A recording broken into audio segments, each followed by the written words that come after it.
కల్తీ అల్లం వెల్లుల్లి పేస్ట్ తయారు చేసిన ముఠా గుట్టురట్టయింది. స్థానిక రహదారిలో వాహనాలను తనిఖీ చేస్తుండగా ఈ నకిలీ అల్లం వెల్లుల్లి పేస్టుల వ్యవహారం వెలుగు చూసింది.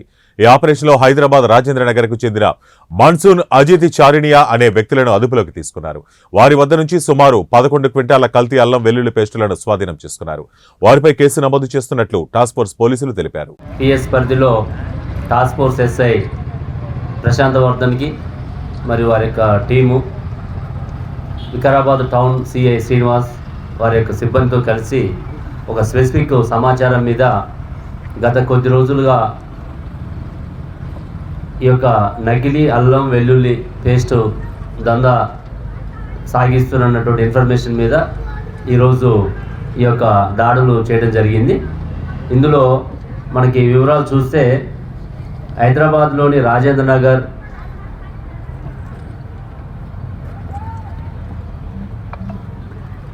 ఉన్నటువంటి మాన్సూన్ మరియు అజిత్ చారణ్య వీరిద్దరూ కొద్ది రోజులుగా హైదరాబాద్లో ఉన్నటువంటి అత్తాపూర్ సమీపంలో ఒక ఇండస్ట్రీని ఏర్పాటు చేసుకొని వాళ్ళ ఇంట్లోనే ఒక చిన్న పరిశ్రమలాగా చేసుకొని అసలు ఎలాంటి అల్లము వెల్లుల్లి వాడకుండానే అల్లం వెల్లుల్లి పేస్ట్ తయారు చేయొచ్చు అని చెప్పేసి వీళ్ళు నిరూపించడం జరిగింది. దానికి మన వికారాబాద్ జిల్లా ప్రజలు విక్టిమ్స్గా వాళ్ళు వాడుకోవడం జరుగుతుంది ఒక మార్కెటింగ్లో భాగంగా. ఇందులో ఇప్పుడు మీరు చూశారు అక్కడ డెమో, ఎలాంటి అల్లం కానీ వెల్లుల్లి కానీ లేకుండా ఒక దాదాపు మనం బయట కొంటే 1000 రూపాయలు అవుతున్నటువంటి కాస్ట్ని 200 రూపాయలకే వాళ్ళు అమ్ముతుర్రు అంటే మనం అర్థం చేసుకోవాలి ఇంత తక్కువ కాస్ట్లో ఎట్లా దీన్ని అమ్ముతుర్రు అనేది. దీంట్లో వాళ్ళు వాడుతున్నటువంటి మెటీరియల్ చూస్తే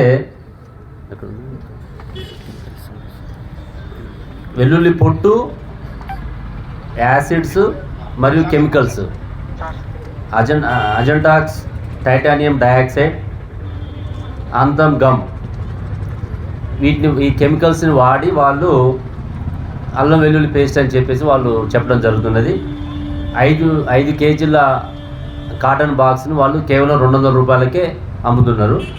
ఈ సమాచారాన్ని వీళ్ళు సేకరించి టాస్క్ ఫోర్స్ వాళ్ళు, గతంలో మీరందరూ చూసి ఉంటారు, వికారాబాద్ జిల్లాలో పనిచేస్తున్న టాస్క్ ఫోర్స్ అనేక సందర్భాల్లో నకిలీ టీ పౌడర్ కానీ, నకిలీ ఆహార పదార్థాలకు సంబంధించిన తయారీ కానీ ఎన్నో రకాల కేసులు వేయడం జరిగింది. వీళ్ళు ఇప్పుడు ఈ అల్లం వెల్లుల్లి పేస్ట్ని ముఖ్యంగా ఇక్కడ ఉన్నటువంటి హోటల్స్, ఫాస్ట్ ఫుడ్ సెంటర్స్ని వాళ్ళు ఆసరాగా చేసుకొని ఈరోజు ఆటోలో తీసుకొస్తున్నారు. ఆటో నెంబర్ కూడా ఇవ్వడం జరిగింది. ఇక్కడ వీళ్ళు హై5 మరియు టేస్టీ కింగ్ టైగర్ అనేటువంటి బ్రాండ్ పేరుతో వీళ్ళు ఈ అల్లం వెల్లుల్లి పేస్ట్ని 5 కేజీలకి ఒక బాక్స్ లాగా అమ్మడానికి ప్రయత్నం చేస్తున్నారు. అంటే దాదాపు మనం బయట అల్లం కొన్నా వెల్లుల్లి కొన్నా కేజీ 200 నుంచి 300 రూపాయలు ఉంటుంది. అట్లాంటిది 5 కేజీల ఈ పేస్ట్ని వాళ్ళు 200 రూపాయలకే అమ్ముతారంటే ప్రజలు కూడా గమనించాలి. హోటల్ యజమానులు కానీ, ఫాస్ట్ ఫుడ్ సెంటర్ వాళ్ళు కానీ, బిజినెస్సే ముఖ్యం కాదు, ప్రజల యొక్క హెల్త్ కూడా ఇంపార్టెంట్. కాబట్టి కొత్త గవర్నమెంట్